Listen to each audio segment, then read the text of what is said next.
Hi, my name is Erik Olsen. Hey, and I'm Ted Lane, and today we're here to talk to you about the top 10 terms you might hear on a film set, but you have no idea what the crew just said.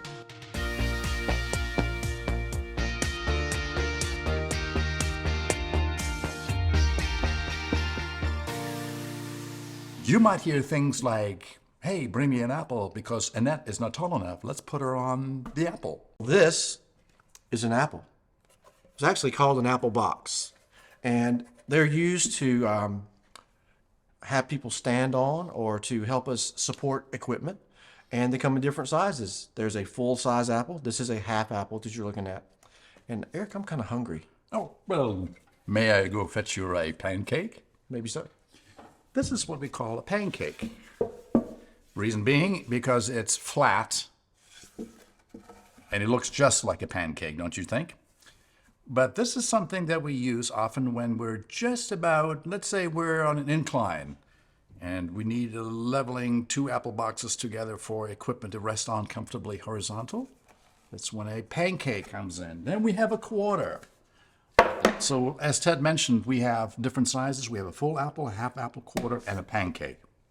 So Eric, I was wondering if you could bring me a stinger. Well, here's your stinger, Ted.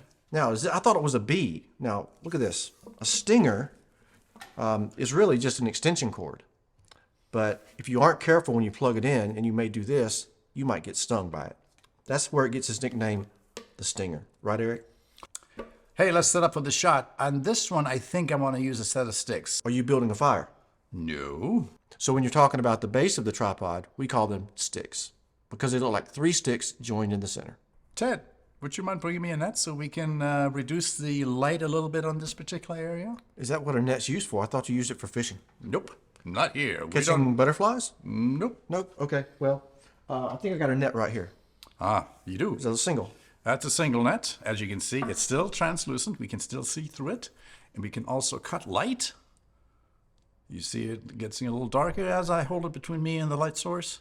And that's what nets are used for. This is a single, indicated by the green frame. And then we have a double, which lets less light through. Indicated by the red. Yeah, good. Well, clears up that confusion about nets. So Eric, I think a flag might be in order for this shot. What would you need a flag for, Ted? A flag is also a cutter. And if you have some unwanted light or some light that's not pleasant, you can use a flag or a cutter to block that light. Often what happens when you see a flag, and I think we brought one for you. Here we go. Here's a flag. Is, when we're setting up for video shoots and we put up lights and everything like that, you have to also remember that not always do you want to add light, but there are some occasions where you might want to take away light, subtract light. So if I have a cutter or a flag, I can cut light or actually take away light. Something else you might hear on set is speeding. What does that mean, Eric? Speeding means... Did you speed to work? No, speed to work. I try not to. I keep it right at the speed limit. But you might hear the operator on behind the camera or the sound person say, speeding. And that term is used to indicate to the director that they're actually rolling. Yeah, the camera is rolling. The question, however, remains, how did the word speeding come all about? The word speeding came about during the film days. And when you would press record on the camera motor would have to come up to the proper speed to run at 24 frames per second. And when it reached that speed, the camera operator would say, speeding. So the next thing that we sometimes talk about when we're setting up for a shot is, okay, I'm going to put my key right over here. Your key? Yeah. This light, one light that's set up to shine on us. That's the key light. Which is also the main light. The main light. Sometimes you might find other lights on the set. Maybe a hair light coming in from behind, or another light that's coming from behind. It's called a scratch to give you a little bit of rim right around the side of your face. Helps you be separated from the background. Another light you might find on set is called a practical. And a practical light is found in almost every home, office. It's not a movie light, it's just a light that's normal. But on the movie set, we call it a practical. Just uses a standard bulb that's not very bright.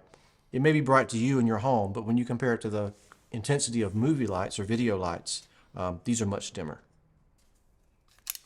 This is a clamp. You get them in any hardware store, and they're called clamps.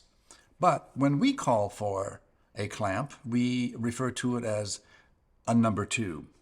Hey, Eric, could you go get me a number 2? Here you go. Here's a number 2. Why do we call it a number 2, Eric? 2 inches. Measures exactly 2 inches. That's why they're called a number 2. So, Eric, do we want to use the slider or the hi-hat on this shot? What do you think? Let's use a hi-hat. Let's use this thing. Oh, Tell me, what does this thing do? this is essentially the very top of the tripod, which the tripod head sits in, but without the legs. This allows us to get the camera low to the ground or at a specific height. We can set it on an apple box, on a crate, or up on a table. But that gets the camera to the right place that we need it to be. And those were the top 10 terms you might hear on a video shoot. Were any of those terms confusing to you? Well, don't let it be. We'll try to come up with another list of 10 for you later.